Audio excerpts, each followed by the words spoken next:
This is Cardboard Convos, the podcast where trading card expert Tony Reed breaks down the world of buying, selling, and trading cards.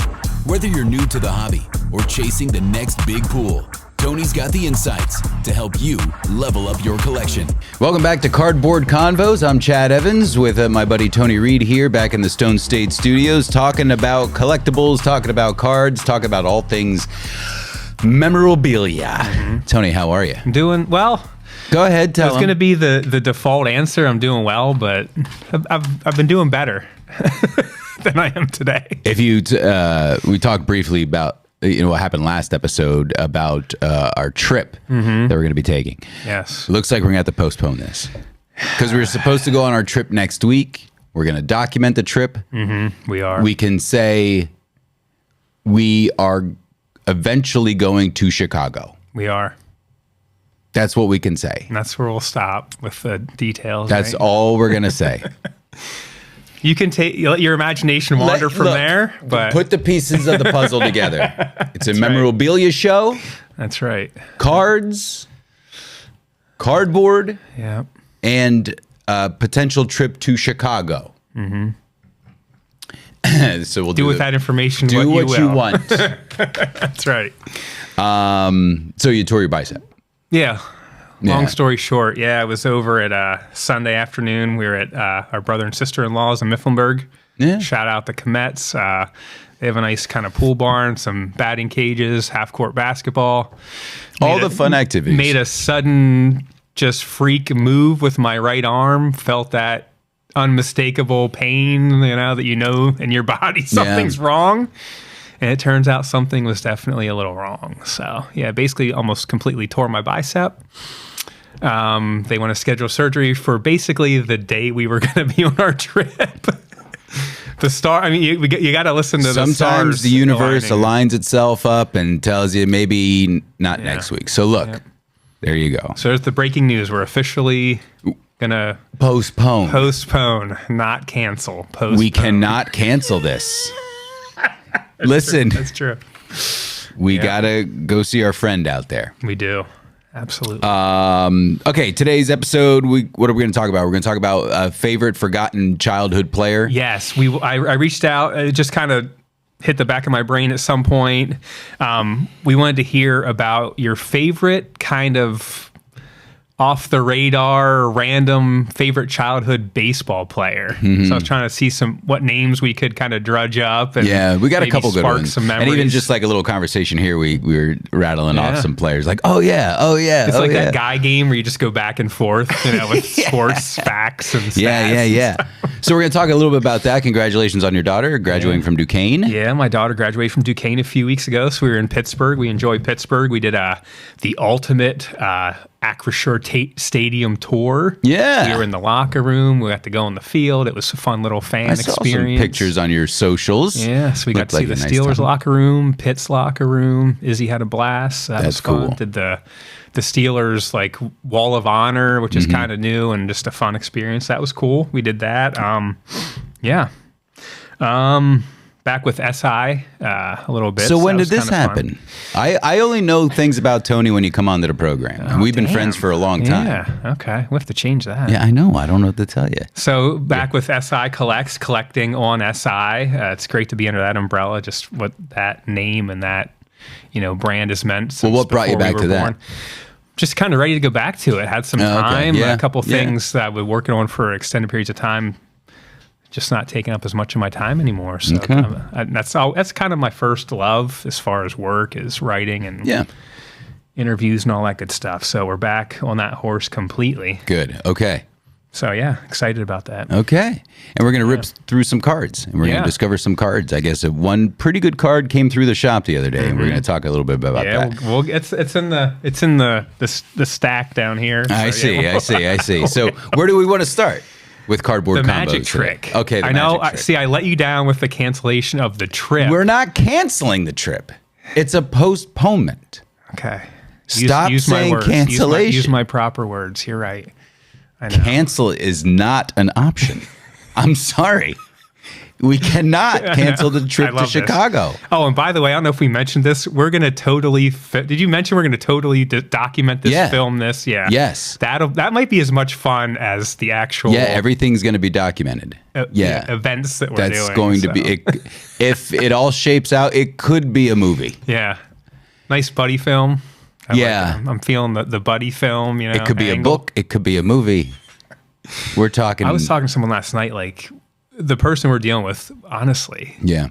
could easily write a book. Truly. So, anywho, again, More details I coming know out. we're really getting into the weeds on this. Anyhow, so yes, so magic trick.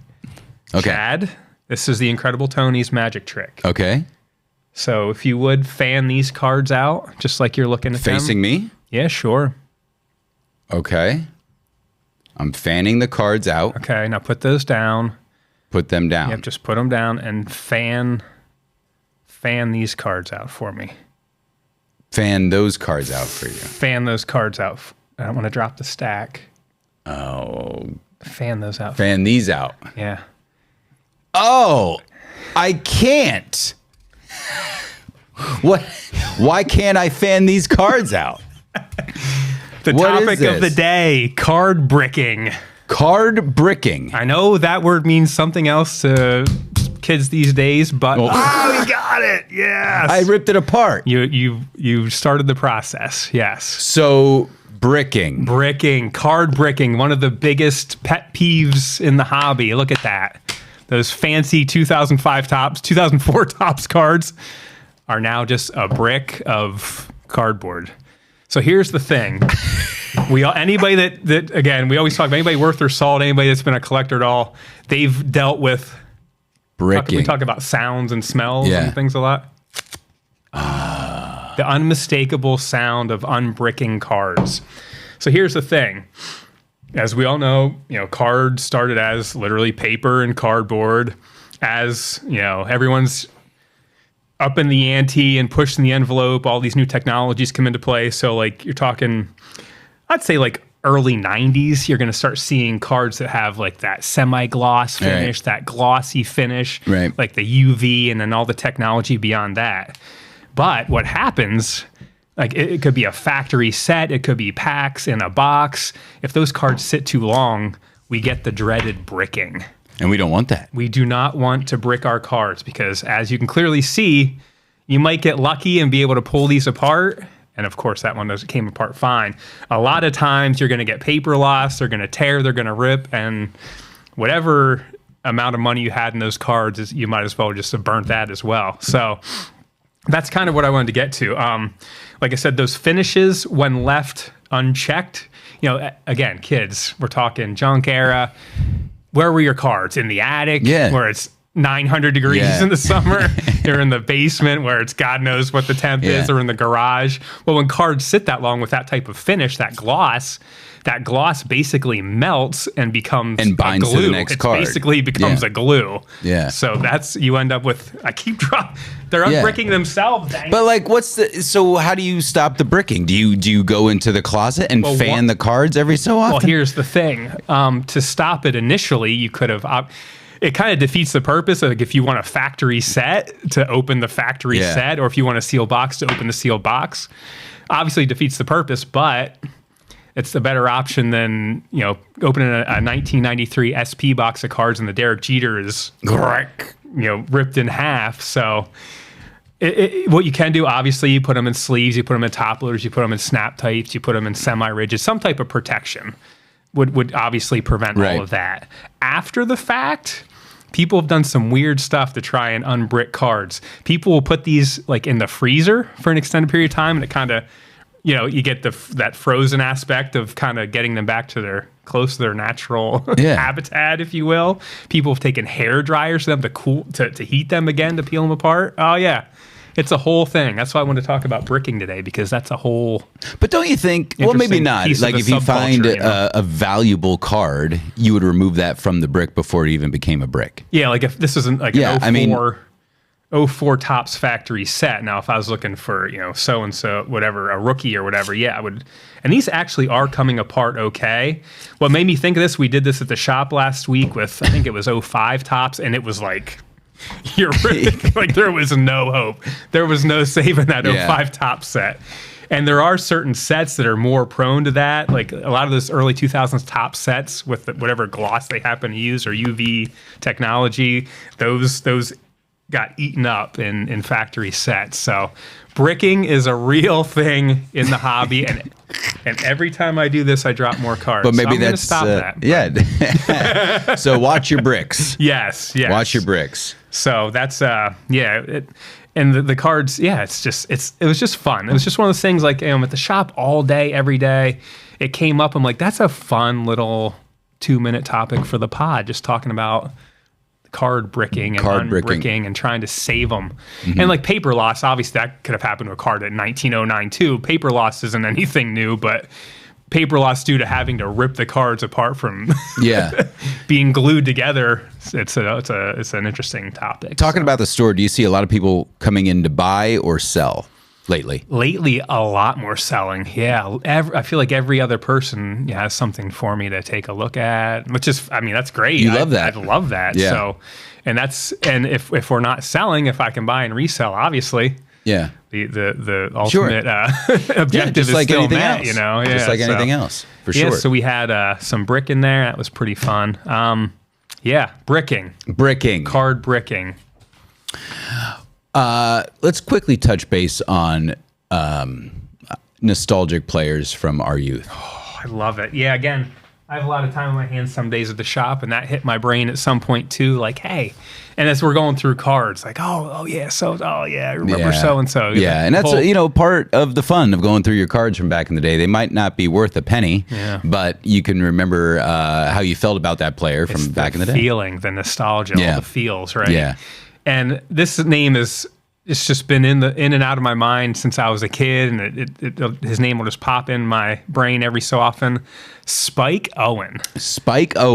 Remember, like 5'8", 150-pound second baseman, played for the Red Sox. He came up with the Mariners, bounced around a little bit, but again, he played for the Red Sox from like 86 to 88. What's 86 to 88? Sure. I was like 8, 9, and 10. Again, like we always talk, that time frame is so valuable and so impactful that for whatever reason, Spike Owen stuck out in my brain. Absolutely. I'm not a Red Sox fan by any stretch, but I did play for the Red Sox at that time in like Little League Baseball, basically. So that probably tied in. The name Spike was probably cool. I was a little middle infielder. So maybe in the back of my mind, subconsciously, I saw these little ties and connections, and maybe I was just drawn to them for that reason. It's probably, it was the same era as probably 1989, 1990 when I went to my first Phillies game.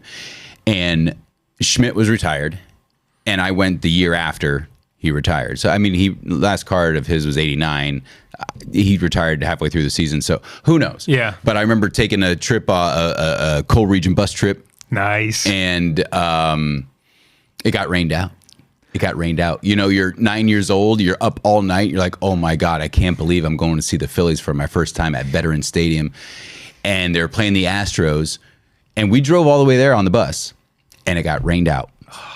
So tough. What they did, everybody on the bus got to walk on the turf of Veterans That's awesome. Stadium, which is great. And I remember being in right field, but 9 years old, I was pissed. Because I remember I wanted to see my favorite player at that time, and it was Von Hayes. Oh, yeah. And on the way back, I must have been miserable, right? On the way back, I remember, I don't know who it was. Did you cry? I don't think I did. I don't know. I might have. Yeah. I was no one would fault you. Really disappointed kid. Yeah. And a guy turned around and gave me a Von Hayes card. That's awesome. He had one.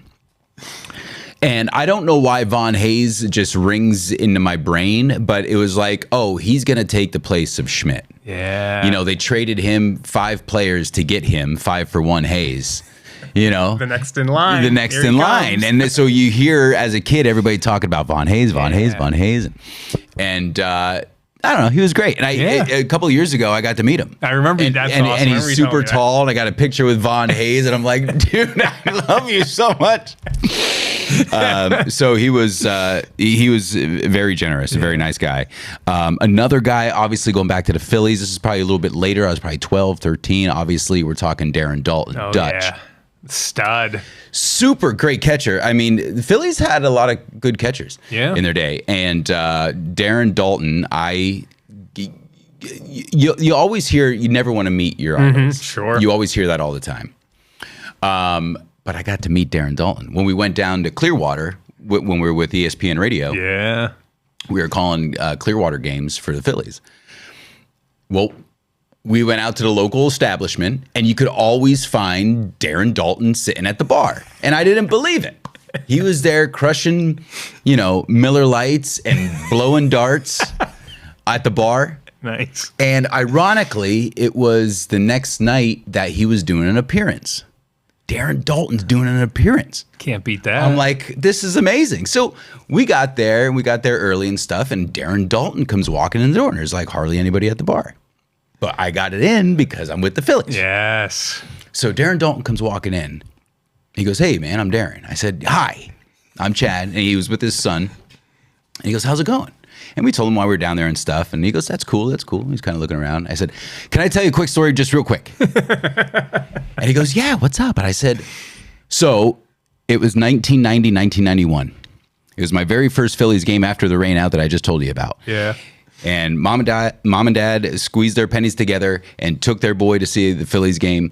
And we sat right center field at the Vet, and you guys were playing the Atlanta Braves. He goes, "Okay."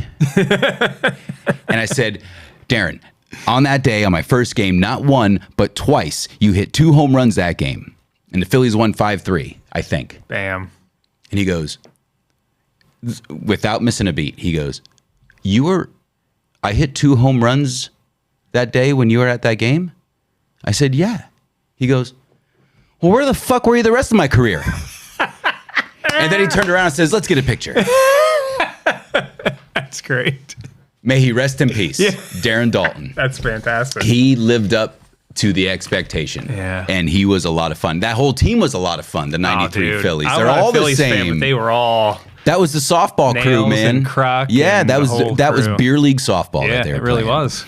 It really was. And that's hilarious. really, really, really cool. But we also talked about players from back in the day. John Olerud comes to mind with the helmet on first base. He had to wear the helmet just in case he got hit with a ball in the head. The medical issues. Yeah, and absolutely. And but you also fired that question off on social media, and we had some responses. I threw a few. I was a little late in the game. I think I just posted it this morning. So our buddy Jake Davis got back to us. He said Dave Righetti, which is a great one. Rags, remember Rags? Yeah, Rags was a good one. So again, you close your eyes, you picture him with the Yankees pinstripes coming in and close the games out. So remember Rags for sure. And another catcher. Yeah, another catcher.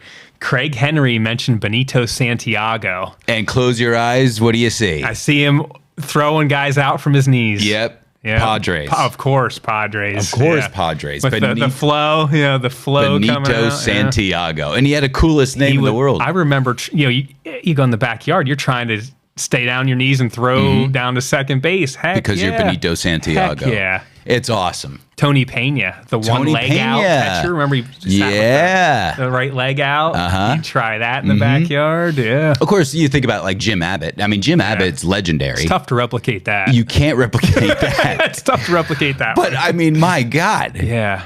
It's unbelievable. Yeah. So I mean, you could literally, like I said, you could play the guy sports game where you just bounce names off each other for hours, and you would just you're happy doing that. That's all we need, right? It seems like a nice night with a bunch of your friends around a fire pit having a couple beers, but you don't drink, so we'll get you some Diet Cokes. I drink stuff. Just I must drink something. We'll agree to disagree on that one. But yeah, super fun. The Spike Owen thing, absolutely. And you, like I said, the name thing, Spike, it probably was cool when you're 8. Of course, well, his Vaughn name's too. You mentioned Vaughn. Maybe that's a name that was just unique enough to kind of stick. Maybe, but I remember the card. I remember that card from 89, 90, that's whatever. Awesome. I just do. I don't know why. Yeah. These images stick with you forever. Yeah. And it was some random guy trying to make a kid happy. Yep. Yeah, that's all it takes. But at that time, I felt he just gave me $1 million. Absolutely. And all it takes is that one little You know, and your act of kindness. Your dad's sitting next to you. Don't throw that away. All of our dads. All of our dads were that because all of their manals were thrown away. Yeah, they didn't have anything. They had nothing. Yeah. Like, don't throw that away. That's your retirement. That's why these are sitting. They're all imprints. We added the 1992 Donruss. Speaking of factory sets, 92 Donruss right there. Yeah. We got the 93 Donruss. We're Donrussing it up over here. Shohei finally back on track a little bit this last weekend. My guys, he's slumping pretty hard. I look at those boxes and I remember I was a kid and I don't know. Maybe I was spoiled or privileged. I don't know. Yeah. Mom and dad didn't have any money. Yeah. But every year mom would take me to the Bloomsburg Fair. And I think she felt bad because they didn't have time to take me to the Bloomsburg Fair. I said, I want to go to the Bloomsburg Fair. She goes, I'll make it up to you. We'll go to Big Ed's card shop. Oh, better. I said, even better. So, even better. Big Ed's card shop in Shamokin, Pennsylvania was legendary. And we went in there and I wanted one of those boxes. I wanted the box with all the cards in it. Yeah. And I came away with probably a 1990 Donruss set. Probably. I think that's what it was. Now, in a box, yeah, pretty close back in the day. And I didn't open it. Well, I opened it. I shouldn't say that, but I put it right back. Oh, because that was going to be my retirement. Did it? No. Lead to your early retirement? You can't even burn these cards. You can't. They don't catch on fire. Here's the thing about junk wax. I know we joke about junk wax. I don't know if I mentioned this on the show yet, but in a galaxy far, far away, I could see junk wax having some value if it's sealed. Because all the guys are in NRA either threw it out because it was junk or they're opening it because they're nostalgic again. It's not going to dry up. There's billions of cards, hundreds of millions. So I'm not saying that, but the price of sealed junk wax boxes is rising a bit. Like the 88 Topps or whatever we had. We just had 90 because Donruss. It's fun to open? Or is it like an investment? I would be a lunatic to say it's drying up. It's not that, but just it... Again, we're talking, needle haystack level of, Well, I mean, it's not on the paper, but like, what's the market showing right now? As far as just cards in general. We're still on a spike. I mean, I know we always go back to the pandemic. We're beyond that, and we're still having record sales. Just more and more people are in the hobby. More people see it as valuable, if you will. People with more money, more finances, more options are choosing sports cards as an investment, which is great. And it's generational. Yeah, the rising tides raises all boats, right? Like if I have a card that's worth X and Mr. Wonderful, from Shark Tank is a buyer, and he's buying one. I mean, I see that all the time with some of the better cards in my collection. I mean, I'm just sitting there holding it, and every sale, every auction's just a touch higher. It just keeps climbing incrementally, which is great because the stuff I have, I want to keep for decades yet. So, start doing some math or projecting a little bit, and I think I'll be really happy in a few years where some of the cards I have are sitting, Well, I'm happy now, let me be honest. Yeah. But I always bring up a little piece of memorabilia that you have yet to help me out with. Oh. So I'm going to put you on the spot. All right, let's do it. Should I take notes? You're going to take notes. Okay. I have it over there. I don't have it on the set. It is a concert ticket stub. I know where you're going. I do remember this. Okay. Mm-hmm. I was at the concert. Mm-hmm. 2001, September 10th. Yeah. Okay, now do your math. Which is pretty wild. The concert was at Madison Square Garden in New York City. September 10th, 2001. What was the concert? It was the 30th anniversary of Michael Jackson. Isn't that wild? Wild. Yeah. It is the last time he performed with his brothers. Fairly certain it's the last time on stage that he did Billie Jean in all of the songs. Wow. Fairly certain. The next day, the world exploded. Yeah, it did. I have the ticket stub. With the height of the Michael movie and all this stuff, Is that valuable? Yeah, I mean, that's... Is it? Yeah, I think so. I mean, it definitely has some value. How much, that's a different story. But that happens a lot, even in the comic book industry. Like if Deadpool comes out, like early key Deadpool issues skyrocket. That's almost like you can almost set your watch to that kind of thing. There isn't a lot that you can kind of rely on because things ebb and flow. And it is like, I know I say it all the time, but it's like the stock market and things are always moving. But you can almost set your watch to that. Like if there's a new Spider-Man movie, if there's a new Batman movie, if they reinvent some old series, name the Hulk or whatever it is. I'm not a big comic book guy, but if there's movies coming out, like you'll start to see the rise in interest. So, and that goes for anything. It goes for Michael Jackson stuff, non-sports stuff, or sports stuff. Like documentary, you can see a 30 for 30. And I do it myself. Like I'll be watching a Johnny Manziel, whatever. Yeah. You're like, oh, I don't really have any Johnny Manziel stuff.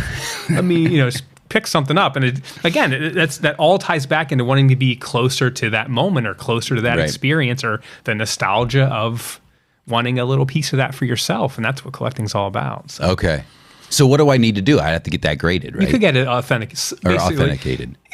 Basically graded. Yeah, they grade the ticket. So if it's a 5, if it's a 7, if it's a 10. It's probably not a 1. I don't know. It was raining that day and it was in my pocket. It was in my pocket.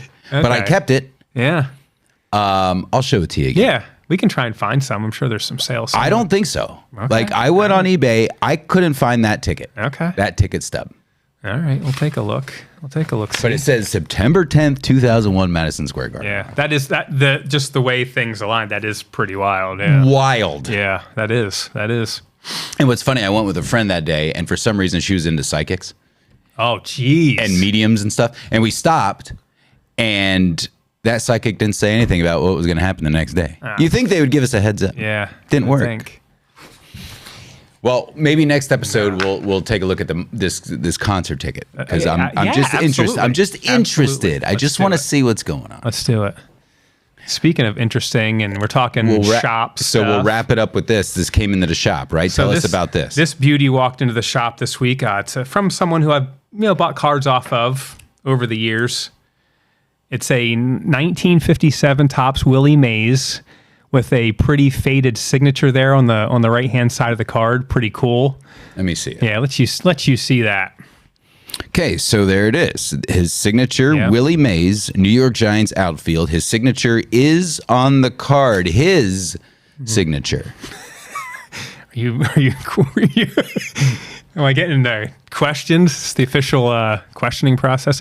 So yeah, that's the key here. The card itself is in beautiful, great condition. I would say it's probably a 4, maybe a 5 on a good day. It's a beautiful card. The signature itself's clearly faded, but what's even more, I don't know if interesting is the right word, being in the position, the fact that I already bought it, that obviously anyone's signature is going to change over the years. Mine changes from one time I sign it to the next sometimes. If you look at a Willie Mays official signed slabbed, authenticated signature from the 80s. It's different from a Topps card he signed in the 90s or something he signed in the early 2000s or before he passed. I mean, the signature might have changed 8 times over the course of his life. He's 90 years old.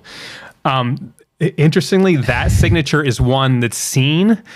It's also rumored that that's the signature his wife would sign when she was signing his stuff through the mail, or if he got, behind on stuff, or it was a situation where... Now, is that something that you'd get to the bottom of, or how do you figure that out? I'll still send it in and try and get it signed and slabbed and authenticated. There's a process, which is real. This is actually really cool. If you get a clear picture of any signature, you can send it to Beckett for like a quick authentication. Just send them a picture. It's like $10. They can tell you in a couple minutes. If it's real. Whether it looks good, it's probably not. And then, of course, you could always send a PSA and get the service of, you could get, there's people that grade, you'll see some slabs sometimes, they'll say trading card, authentic auto. So they don't know if they didn't grade the card, they didn't authenticate the card, but yep, your signature's real. Or you'll see it where, yes, this is a 57 Topps, it's a PSA 4, and the auto's real. Obviously, there's more value the deeper you dig in. So you could just throw this and be like, hey, yep, SIG's real. Oh, no, it's no good. Card's real. So obviously, if that's not his signature, which... Again, signatures change over the years. We all know that. But that circle I, Willie, I noticed that's kind of one of the dead giveaways. So I took it on, gambled. Hey, you can't win them all, Tony. What do they say about the shots you don't take? That's right. You miss 100% of the shots you don't take. Who said that? Pretty good basketball player, I think. Probably the best of all time. No doubt. And here's the thing. So it is what it is, man. That happens. I got caught up in it. I bought some other stuff. We threw it in the mix. I didn't overpay for it. I'm into it. Probably if it's real, I'm into it for about a third of what it's worth, maybe half. So it is what it is, man. It happens, Wheeling and dealing, and I also stuff happens. My buddy doesn't watch this program, but Mr. Rob Brooks, he's a busy guy. Yeah, he's the broadcast manager for the Phillies. Good friend of mine. Was at our golf tournament, the Great Stone State Golf Classic, and he showed up with a present for me. I don't have it on set because I forgot it. It's at the house, folded up on the dining room table, and it's a game jersey from the Phillies, signed by Curt Schilling. Bang. Right there, number 38. Yeah. You can't really hang anything right here. We're gonna change this setup in the next. Oh, really? Yeah. Okay. Yeah, that's All another. right. That's another secret. It might be quite significant of a change if we get to Chicago and all things go well. We're not canceling. There'll be one heck of a change. Let's just say that. A lot of things will change. Postponing. We are postponing. Like our last softball game today. Man, stop raining out there, PA. What are we doing? What do we mow our snow and shovel our lawns? Like we have like an identity crisis here. It's Mother Nature. It's central we're Pennsylvania. all over the damn place. That's where we're at. Weather changes every 3 seconds. Yeah, it does. It's miserable. 'Tis the season for sneezing right now. Oh, so, I like it. That's a good one too. My daughter came up with that. Did she? That's fun. I said, that's good. That's good stuff. She gets her brains from her father. Tony, it's been a real pleasure. As always. This is a lot of fun. I'm looking forward to doing it again.